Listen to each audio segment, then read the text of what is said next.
Those birds were a little loud, weren't they? And I even turned the volume down so you guys wouldn't be shocked by the volume of their bird calls.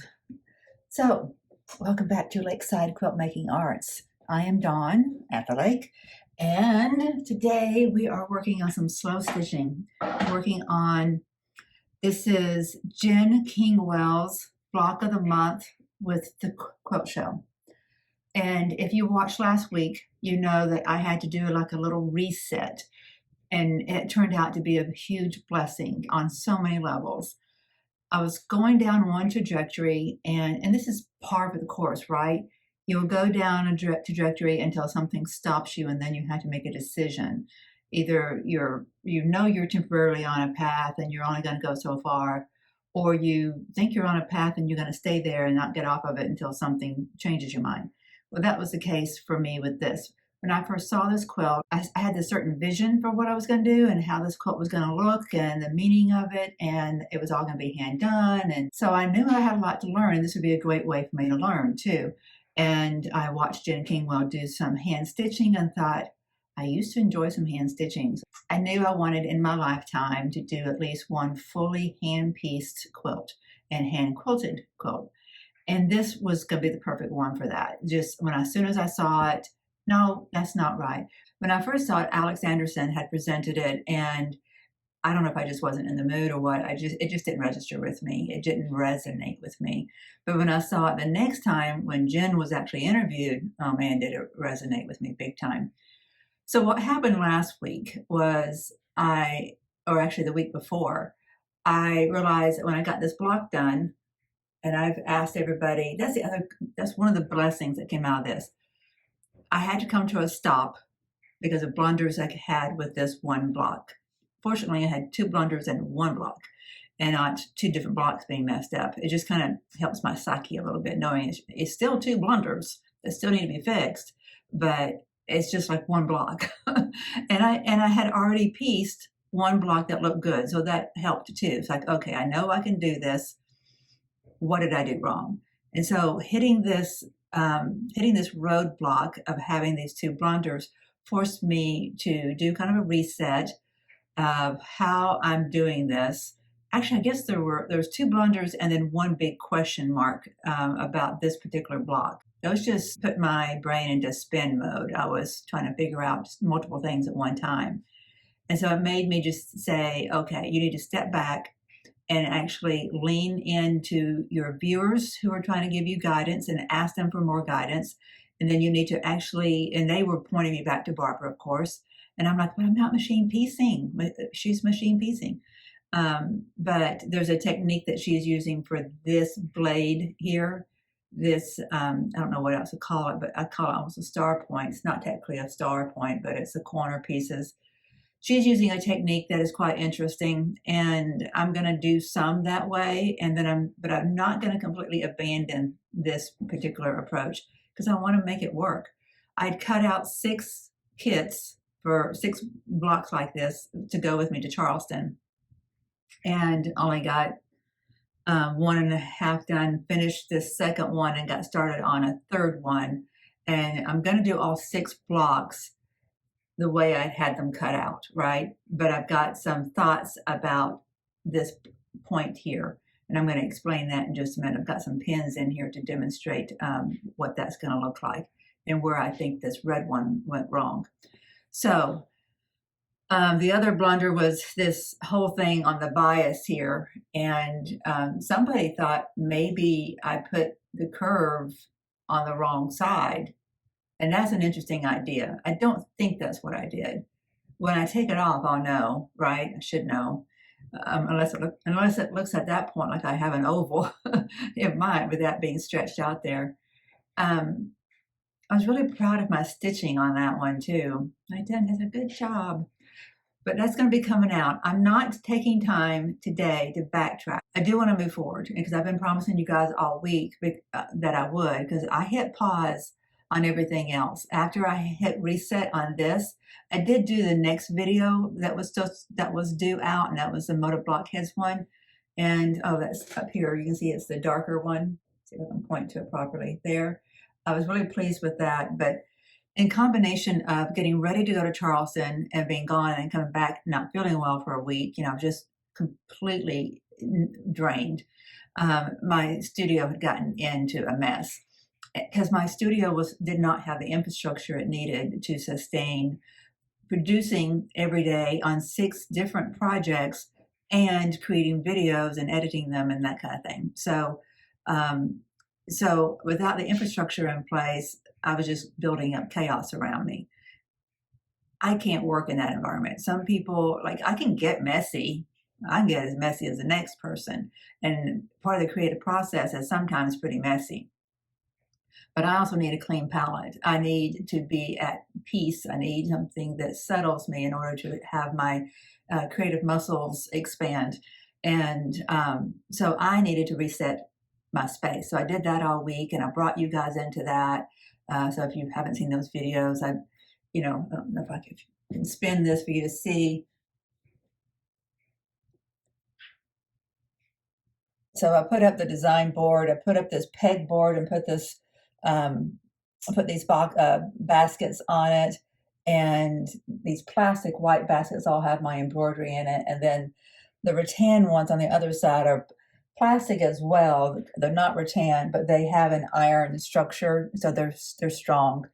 And then on my new, sitting here at my new, which is not really new, but it's new to the space, almost said coffee station, because I used to use this table as a coffee bar at one time. And but this is my new ironing station. So it's a nice surface on top. I've got a wool mat on it, and I'm going to be getting at some point a larger mat. But right now it holds my, what size is this? 13 by 13 inch Westcott cutting mat, which I enjoy working on. And it's got my smaller wool mat and then my iron, and it's quite sufficient for that. It has shelving space underneath here. So that storage and the order that's been brought into this room is an additional blessing of hitting reset. So if you have not yet in a while hit reset, and so a lot of us do that at the beginning of the year, we just know it's a good time at the transition from Christmas to the new year. Everybody kind of goes into their private worlds, and then they have time and bandwidth typically to kind of just focus on the inside of their homes. And you get your Christmas put up and you clean and do a deeper clean. Well, we also do a deeper clean at springtime. So I want to really encourage you to do some version in your space what I've done this past week, because as much as it took time away from my passion, it also is enthusing me. It is fueling my passions as well, and it's giving me back far more time than what it took to create this. I cleaned my sewing machine. I'm going to open it back up and put a little bit more oil in it just to make sure, or at least just check the wick in it to make sure the oil level is good before I start using it. It just feels really good. So I do want to encourage that to you.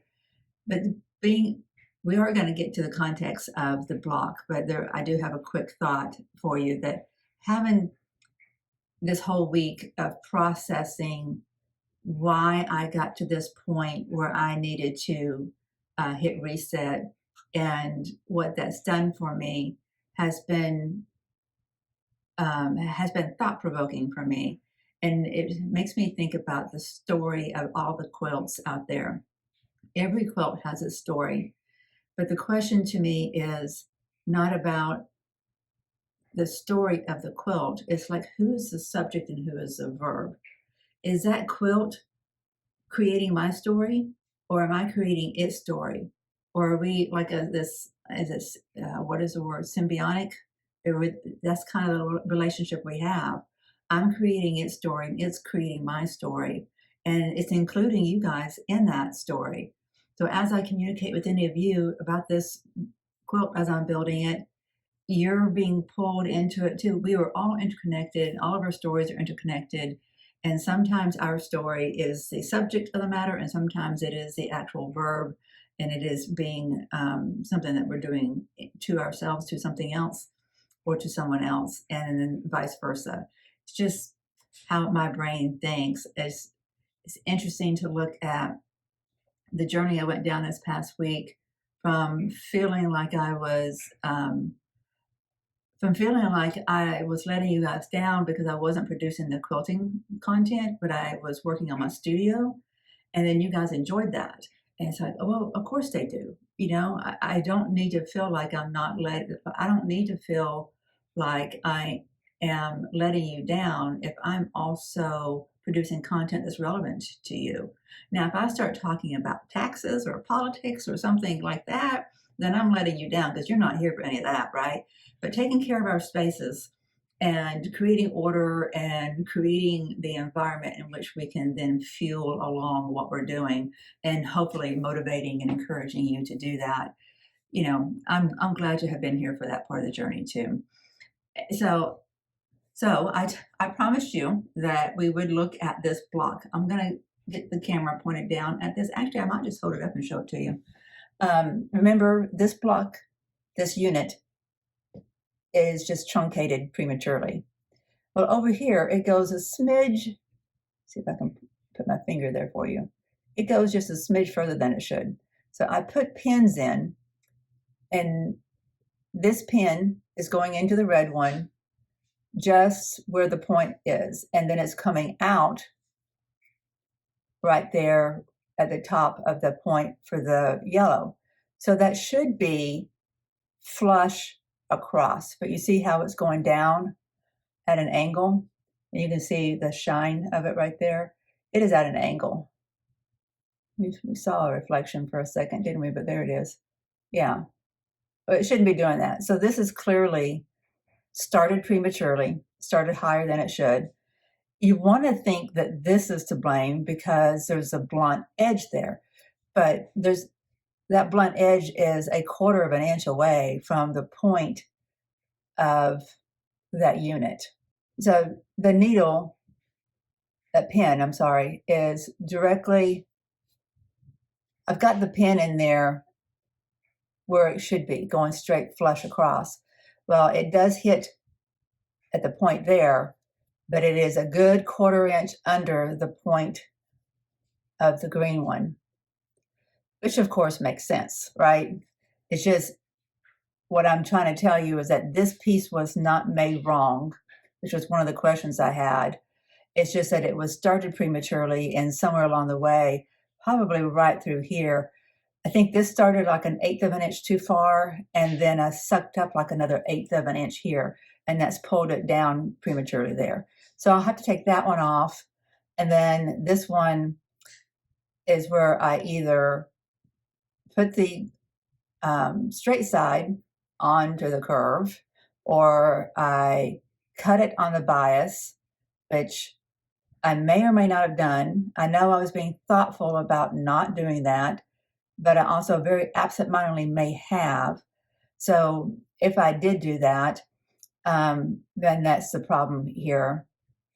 So that's got to come off, because unless I want to be happy with the little, what do you call those pinches, those little darts, which I'm not happy with.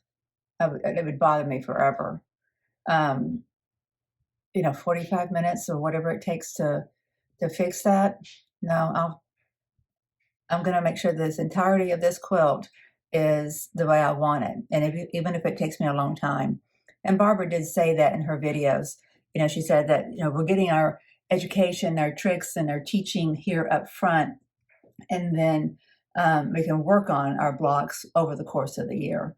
And that's exactly what's going to be going on. And that's why I'm not moving forward, even though this is March, already the first weekend in March. I'm not going to move forward and do the second block first. I want to do one Barbara's way and get comfortable with that, comfortable with block 1 before I move on to block 2. I don't want this in my mind to take up more real estate than it should. I want to put it to bed emotionally and mentally, that I know what I'm doing, and then get all 20 of these cut out and in little bags so they're ready for me to just take with me if I go anywhere. And then I can move on to block 3. So today what I'm going to do, and when I say we, I mean like all the different voices in my head, I guess, the left part of my brain and the right side of my brain and everything in between. I'm going to cut a block up for Barbara's method, which is not cutting this wing. It is cutting this into a square. Forget the dimensions, like 3.5 or something like that, and cutting this in from a rectangle. And so you've got a big square, a rectangle, and a big square, and then you take these swoops and applique them down. So I'm going to produce one like that, and hopefully that will get done today. I'd like for it to get done today and show it to you at the end. But I got to pick up my fabrics and what I want to do on the next block.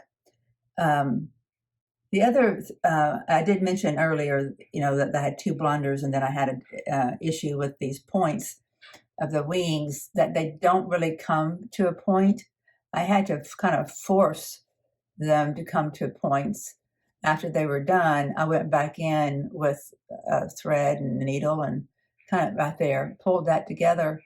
And, I felt like I was force fitting it instead of finessing it. And I'd rather be at the level that things are coming together through finesse than brute force. That's the reason I am doing this channel, and the reason I'm doing the different types of quilt-alongs and blocks of the month is because I want to learn a variety of things, and I have a couple of different patterns for one is 3 of them are Quiltachusetts, and then the other one is Color My World, which is one a previous block of the month that the quilt show's done, because each of those are teaching techniques that I want to learn. So once I learn some of these techniques and I'm kind of forced to follow the rules and understand them, then I know which ones I want to break, and I know which ones I can take off-roading with me. Whenever I go and do something really creative, I will have some skill sets that are well rooted in me. But I have to make sure that as I'm on this journey and I'm trying to shove all these rules and regulations and methods and techniques and shove that inside of me, that I don't bury that creative muscle. That's why on Thursdays I'm having my Thursday therapy, which is the day that I allow myself to unleash that creativity. I'm working on the Mars quilt and working on the unicorn quilt right now.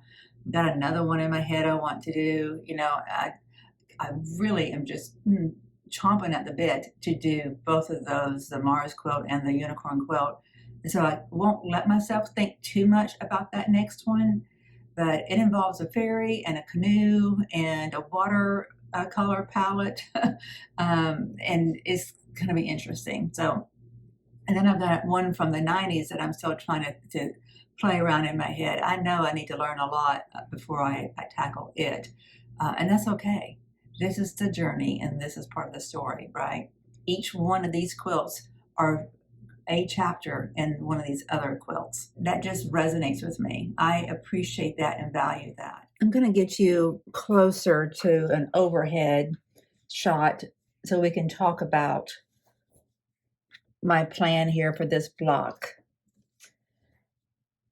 As I have re-listened to Barbara Black in this week, just a week, feels like it's been a month, but as I re-watched her, like, I don't know, 4 or 5 times now, I keep on hearing her say, if you're one of those who likes to think about it, your scraps, I hear her say, you can just pull your scraps. You just pull it. Don't think about it. Just grab fabric.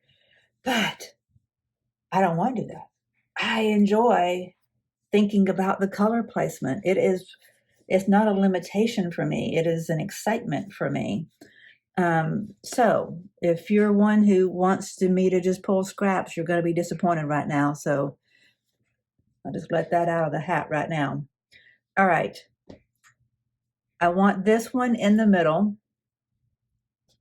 Not quite sure how to show you what I'm doing. Let me get a different tripod. Hang on. Okay, so this I think I want to be in the middle. It'll be the square in the middle. And then I'm going to do each of the wings in some kind, I almost said butterfly, but bee, one of the bee fabrics. And I have 3 that are from the same family, and then this one. So a yellow, a pink, a green, My daughter and her husband have bees, and there's just other reasons why bees are very relevant to this grandbaby. Okay, so now I need to do the rectangles that go in here. This was going to be one of them. I think I wasn't sure where to put these, so I'm going to be placing those as we're talking. I think this, maybe that goes here. And what was it I was doing? Okay, was it this? Don't know that that was one of it. This was going to be one of the swoops. This was going to be one of the swoops. Can't see what you're seeing right now, not until I'm done making the video. So hopefully it will all make sense. Yeah, this would be a swoop. Come on, stay. And this would be a swoop. That would be a swoop. It's an art gallery fabric. So I love art gallery. So I need one to go here. I thought I had them all pulled out. Maybe I was putting this in here. Let me do that because I think I would like that better. So this can be one of the rectangles. Should fold that like a rectangle. So I need to find one more fabric. So this would be my internal, and then these would come in as my swoops. I like that combination. I think this would be the other swoop. I remember seeing this one in that bin and did not pull it out. Okay, it's bugging me that I don't have that even. That's my combination. This picks up my yellow and my pink, yellow and my pink, which picks up this. So I've got sort of a yellow mustardy here, and this is kind of a, and that this works well with the colors in here.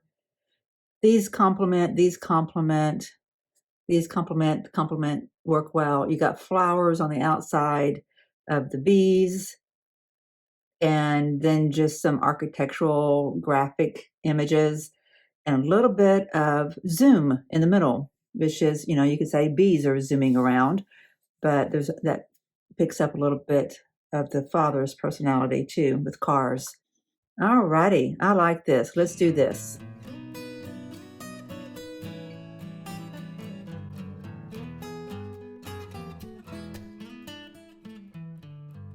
All right, I'm pretty pleased with the distribution of color on this, so I'm going to go ahead and construct it as it is. I've got, you know, my yellows are opposing each other. Blues are not next to each other. The greens go in an arc. Pinks are here, you know, kind of like a swoop. Got pink, pink, pink, pink. A little bit of pink in there too. And this orange is kind of in here. It's not really, but you think it is. And then you've got this neutral green, picks up the green in here, and works well off of everything that's around it. You got your butterflies surrounded by flowers. It'll do. Let's piece it. I'll show you what it looks like.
I am about to open some Wonderfill thread that came with a book that I bought. And this is a 50 weight Wonderfill. I want to see how it compares to my Aurifil 50, which I love. But I was thinking about getting some 80 weight Aurifil. But I heard Barbara Black in her video present the 80 weight Quilter Select. And I don't know what brand that is. Is that its own brand? Or is that Wonderfill or Aurifil that they just happen to sell as Quilter Select? You know, I don't know if it's just a rebranding thing, because I'm new at this. I need this plastic to come off. And I've been experimenting. Like I started today with some ancient thread that I had, a sulky 40 weight. And I remember when I got that back in the 90s, thinking that I had some fine thread. Well, it feels like a rope in comparison to this Aurifil. I also have, I don't know where this one came from, Metler, and it's a 50 weight, but it doesn't, and it says it is a silk finished cotton, but it doesn't feel as thin or as sleek as the Aurifil. So I'll just keep it for just a backup. I cannot get this plastic off this. Is there a trick to that? Does it just slide off? I don't know. If I do this enough times, I'll cut it off. There we go. All right. Part of it anyway. Containers that make it really hard to get inside of them are frustrating to me. Maybe that's supposed to be the trick to it. Just use the thread to take it off. Unwind the entire spool of thread and then you'll have no more plastic. There's still some plastic at the top. Oh my goodness. The little things that become big things. All right, so I'm going to use some of this right now. It feels pretty good. It feels more like the Aurifil than the Metler for sure. Do you have a preferred thread for stitching, hand stitching? And if so, why? And do you know the difference between the Quilter Select 80 weight and the Aurifil 80 weight, and I guess an 80 weight of Wonderfill? I can see the benefit of a really fine thread for sure. Excuse me while I throw this away. But I don't want to spend a lot of money experimenting on everything when I've got you guys to tell me this stuff. So I'm going to thread up my needle and see how I like it. This feels, like I said, it feels much more like Aurifil than the Metler. Yeah, Metler feels like it's twice as thick. And this rayon 40 weight is like a rope.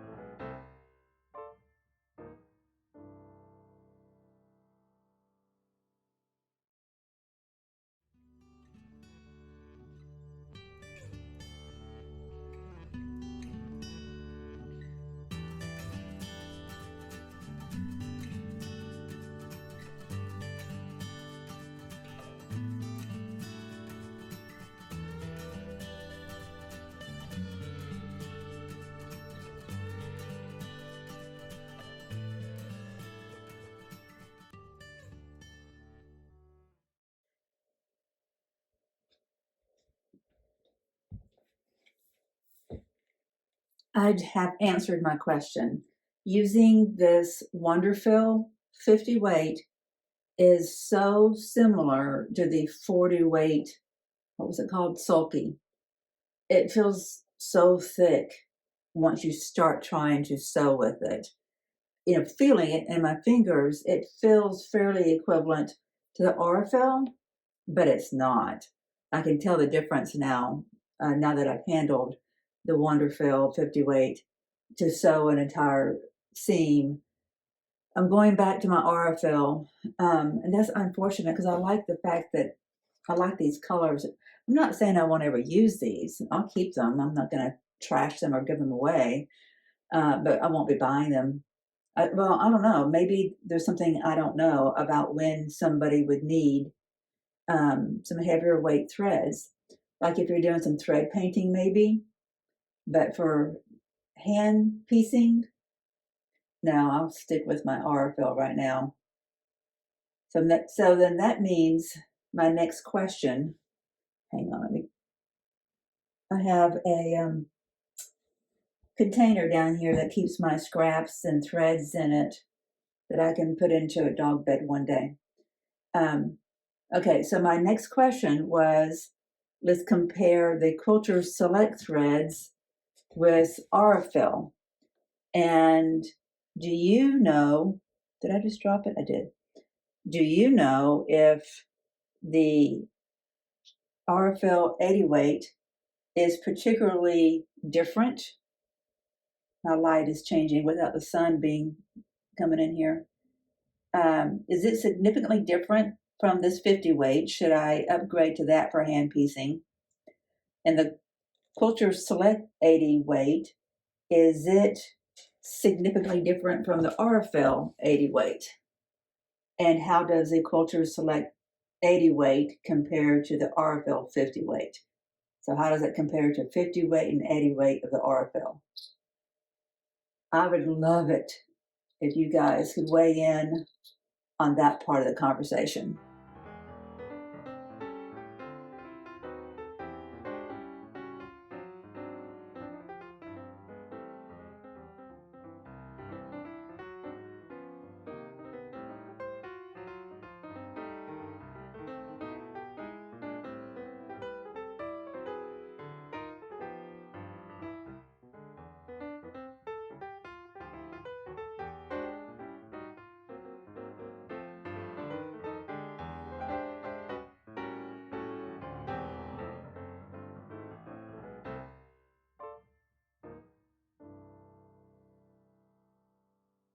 Getting super close, aren't we?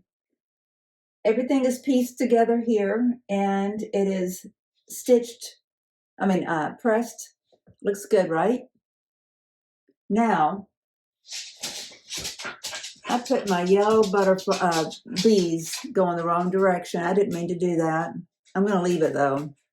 Bees can fly any way they want to. That is by the way, that's an art gallery fabric. Forgot the name of it right now. If anybody wants to know about which fabrics I'm using, just let me know. I don't know the names of all of them, but anyway. So my bees are going different directions, but I'm going to live with that. So my next move is, yes, this goes here. So I'm going to rewatch what Barbara Black said to do about how to get this applique down. I don't want to rush to do this because I want to not make a mistake. It is closing in on the end of the day. I need to get this video edited and put up for you guys. So I'm going to leave us at this point. I'm going to pin it up just so we can see what it looks like. But then I have something to show you. So don't go anywhere. Don't go anywhere.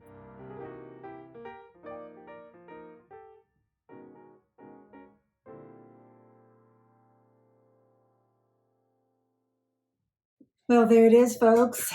It is not finished, clearly. The edges of the swoops, so hard to do this behind your back, looking at the screen. The edges of the swoops have not been turned under, and I'm not going to do that. Like I said, I'm not going to rush to do that before this video gets out. I don't want to make a mistake. I don't want to make myself stay up too late. It takes a little while to edit videos and get them up. So I'm trying to protect my sleep. So I am going to get back to this because it's calling my name big time. So we'll work on that next weekend. And hopefully we can also maybe, I don't know, next weekend or the one before, one after that, get into the next block. I can't wait. But at some point, I think what I'll do, I think my new approach is going to be finish this one and then start block 2, which is the month 3, the March block, and do 1 block of it. And then I'll come back once I have the skill sets for both blocks.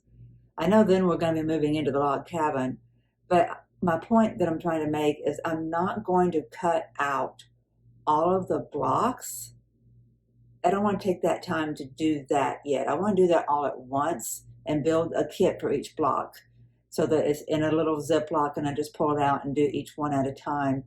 And just do it on the run or, you know, in my bed or wherever I am. But I want to pick out the fabrics like in one setting instead of piecemealing it. So we're going to finish this one, start block 2, see how long it takes me to do all that, and maybe either start with block 3, which I guess might be the log cabins with the applique. I don't know. But we'll come back around to making all the kits. We won't do that just yet. We'll do that all at one time. I'm looking forward to seeing this come together.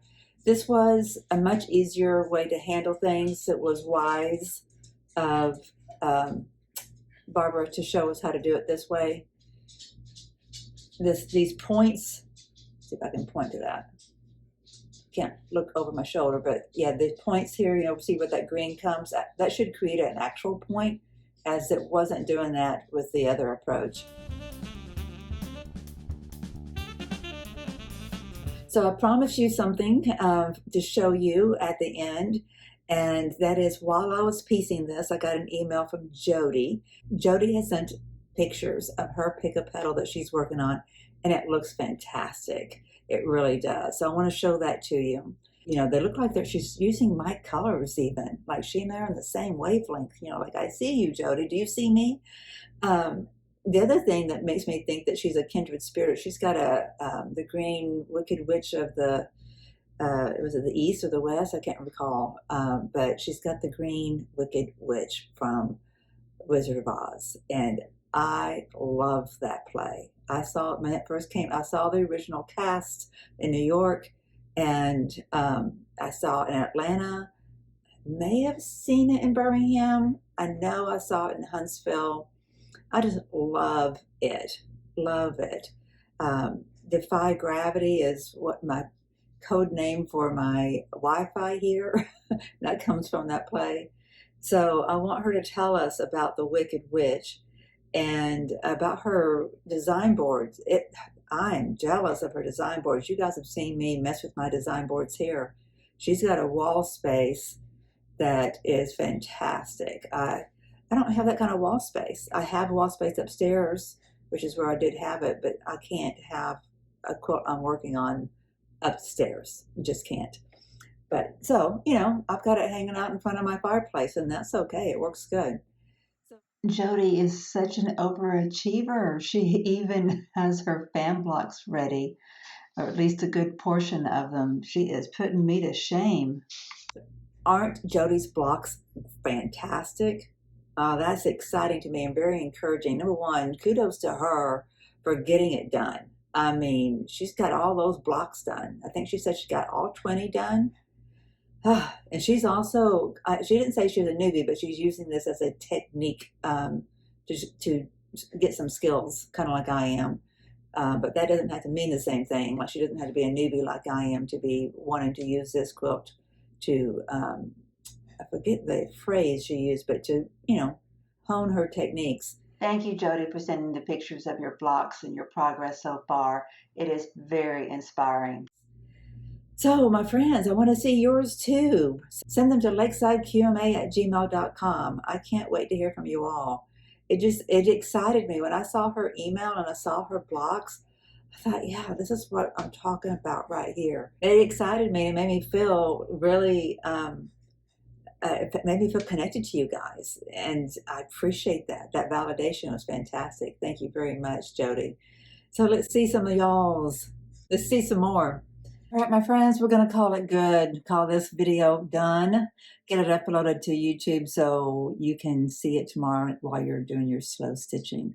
I hope you have a fabulous time with your needle in your hand, or maybe it's your machine. That's fine. I'm just thinking slow stitching because that's what this project is for me. I hope you have a wonderful day, no matter how you spend it, even if it's not in your studio.